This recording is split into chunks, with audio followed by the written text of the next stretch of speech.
سلام، به کانال لایف لب خوش اومدین. امروز میخوایم نحوه رسم نمودار FTIR در نرم افزار اوریجین رو توضیح بدیم. من اول نرم افزار رو باز میکنم.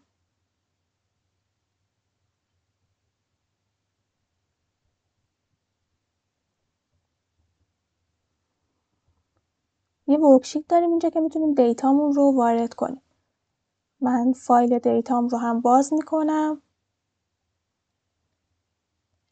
دیتاهایی که دارم ویولنگث و ترانسمیتنس.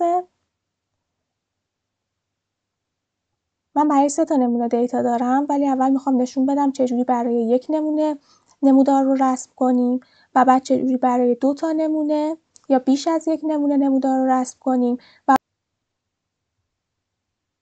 بعد چجوری بتونیم نمودارهامون رو روی پنل بذاریم که با هم دیگه مقایسه کنیم.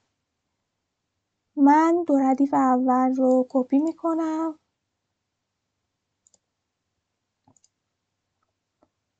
اینجا کلیک چپ میکنم، کلیک راست، پیست، دیتا رو اینجا پیست کردم. میتونم اینو بزرگش هم بکنم که حالا من نیاز ندارم تو همین حالت کوچیک در نظرشون بیارم. برای رسم نمودار میام گوشه جدول کلیک میکنم. از قسمت پلات بیسیک 2D میتونیم لاین اند سیمبل انتخاب کنیم یا لاین رو انتخاب کنیم. من لاین اند سیمبل رو انتخاب میکنم. نمودارم رسم شد. این نمودار FTIR برای یک نمونه که حالا تغییر رنگ و اینهاش هم توی نمودار آخر بهتون میگم. خب من اینو نیاز ندارم، میبندمش.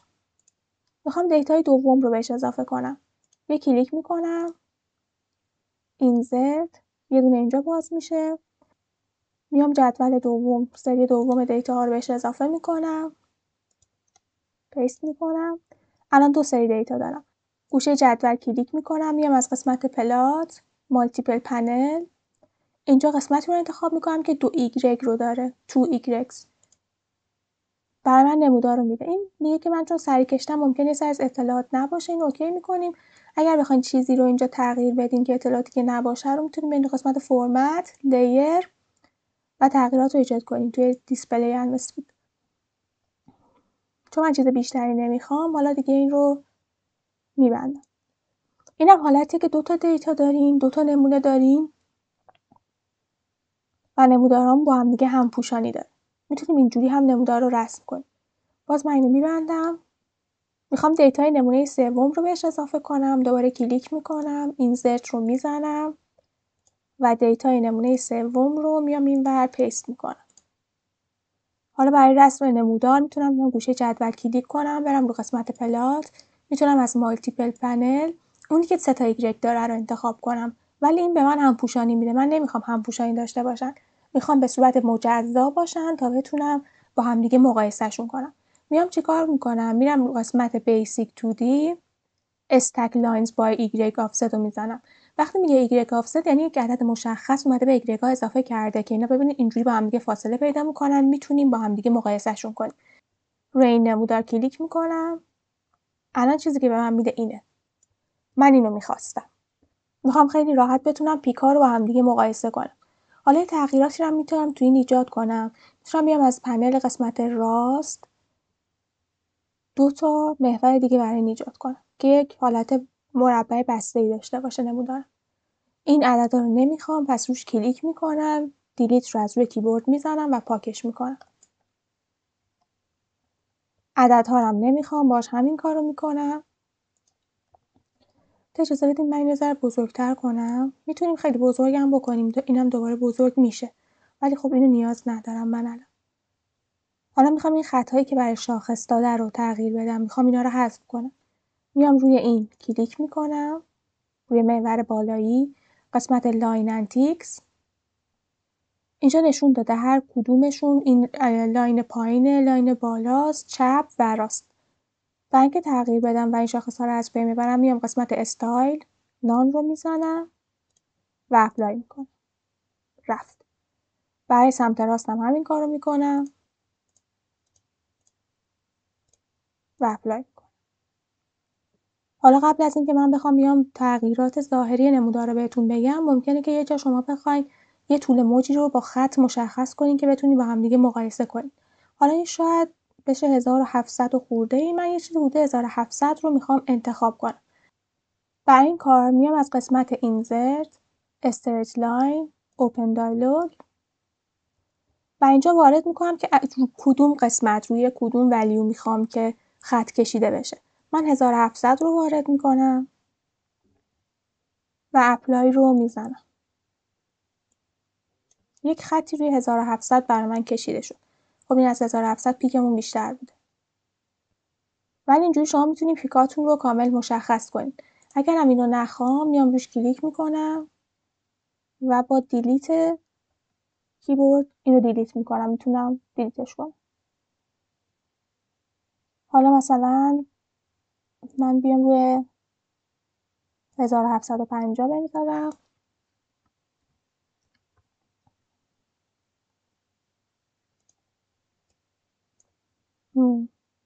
یه چیزی حدودای پیکمون شد. باز پیکو کمتر از 1750 هم هست. دیگه شما میتونید روی نمودار خودتون مشخص کنین که چه پیکی دارین و کجاست.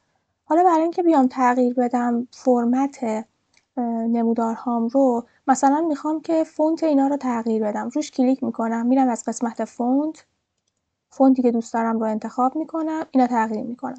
یا میخوام بولدش کنم، بولد رو میزنم. یا میخوام اندازش رو عوض کنم که این قسمت میتونم اندازه رو عوض کنم. حتی این رو هم میتونم همین کار رو باهاش بکنم. میتونم فونتش رو عوض کنم یا بولدش کنم. برای بولد کردن حتما باید انتخابش کنیم. وقتی روش کلیک میکنی همچین چیزی میاد. برای اینکه خودتون باید دوباره این رو بنویسید. 1750 انتخابش هم میکنم که بولدش کنم. حالا چیزایی تو نمودار رو میخوام تغییر بدم. مثلا میخوام اندازه اینا رو تغییر بدم. میام روی نمودار کلیک میکنم، دابل کلیک. یه صفحه که بر من باز میشه دو تا گزینه داره، دیپندنت، ایندیپندنت. گزینه دیپندنت یعنی همه نمودارا رو به یک شکل تغییر بدم. ایندیپندنت یعنی تک تک تغییرشون بدم. مثلا میخوام ضخامت همه نمودارامو بیشتر کنم. میام روی قسمت لاین از وایدز مثلا روی 2 قرارش میدم و اپلای میکنم. اینا همشون پررنگ‌تر شدن، ضخامتشون بیشتر شد. یا میخوام رنگش رو تغییر بدم. میام از سینگل همه رو سبز کنم. همشون سبز شدن. که الان من اینو نمیخوام. کنترل زد میزنم که برگرده. حالا اگه بخوام تکی تغییرش بدم چی؟ روش کلیک میکنم. میام این قسمت گروپ ایندیپندنت رو میزنم. میرم لاین. هر رنگی که میخوام رو اینجا انتخاب میکنم. اپلای میکنم. رنگش عوض میشه. حالا چون من نمیخوام الان این کار رو انجام نمیدم. حتی ضخامت رو میتونید به صورت تکی تغییرش بدید. حالا اگه بخوام این محور رو تغییر بدم چی؟ دوباره روش کلیک میکنم. میرم لاین انتیکس و ضخامتش رو تغییر میدم. مثلا قرار میدم رو 2. اپلای میکنم. ضخامتش بیشتر شد. این قسمت روی چی هستم؟ روی رایتم. روی این قسمتم.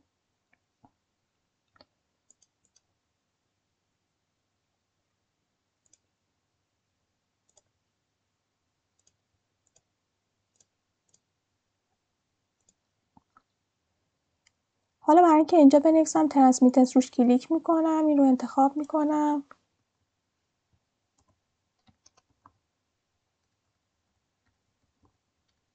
ترانسمیتنس رو مینویسم که بر صورت درصدم هست. یه جای این کلیک میکنم میشه این شکلی. باز این هم میتونید به همون شکلی که بقیه فونت ها رو تغییر دادین تغییر بدین. یه چیزی که میخوام بهتون بگم این سانتی متره. ویولنگث رو مینویسم.